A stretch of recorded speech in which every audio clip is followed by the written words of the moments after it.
탄핵 임박 비상주간 특별논평 브리핑하도록 하겠습니다. 이제 어제 박영수 특별검사팀 90일간에 걸친 수사 결과 발표에 대한 논평입니다. 황교안 권한대행과 자유한국당의 특검 연장 거부로 인해 비록 미완의 수사에 그쳤지만 최순실 국정농단 사건의 실체적 진실에 한 발 더 다가선 의미 있는 수사 결과였습니다. 특검팀은 청와대의 압수수색 방해와 박근혜 대통령 출석 거부에도 불구하고 박 대통령의 뇌물수수 및 민관계 인사 개입과 문학의 블랙리스트 작성에 개입한 혐의를 공식 확인해내는 성과를 이뤄냈습니다. 지난 3일 발표된 한국갤럽의 여론조사에 따르면 국민들은 61%에 달하는 압도적인 의견으로 특검이 수사를 잘했다는 평가를 내렸습니다. 못했다는 응답자 26% 중에서도 특검이 편파적인 수사를 했다는 주장은 10%에 그친 반면 제대로 충분히 밝혀내지 못하고 수사를 빨리 진행하지 못했다는 아쉬움을 드러낸 의견이 훨씬 더 많았습니다.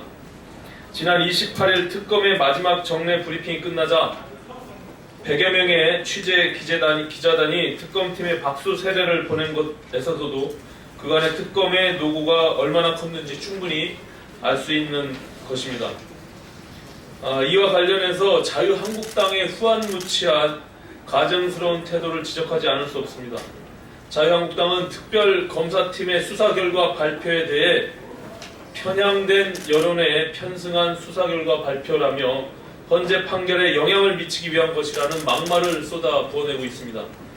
그러나 자유한국당이야말로 탄핵을 반대하는 일부의 주장에 편승해서 박근혜 대통령과 최순실 비호에 의해 특검을 헐뜯고 있을 뿐입니다. 자유한국당은 자신들의 특검 헐뜯기가 누워서 침 뱉기임을 깨닫기를 바랍니다. 박영수 특검은 국회의 대통령 탄핵 소추가 있기 전인 지난해 11월 18일 자유한국당을 포함한 여야 각 당의 합의로 국회를 통과한 특검법에 따라 출범한 특검입니다. 또한 자유한국당은 특검법이 통과되기 보름 전인 11월 4일 이 모든 사태는 대통령의 책임이고 잘못이자 새누리당의 잘못이라고 대국민 사과를 하였고 나아가 반성과 쇄신을 한다며 새누리당에서 자유한국당으로 창시 개명까지 했습니다.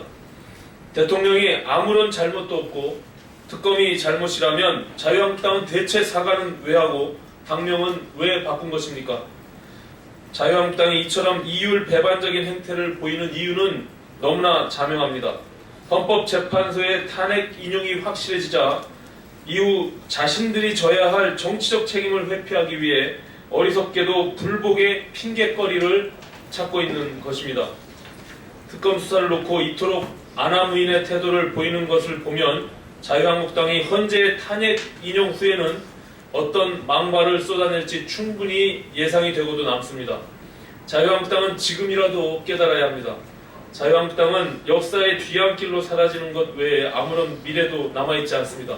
개인이고 집단이고 마무리는 깔끔히 해야 합니다. 자유한국당은 더 이상 추태를 부리지 말고 헌법재판소의 탄핵 인용 즉시 깨끗이 해산하기 바랍니다.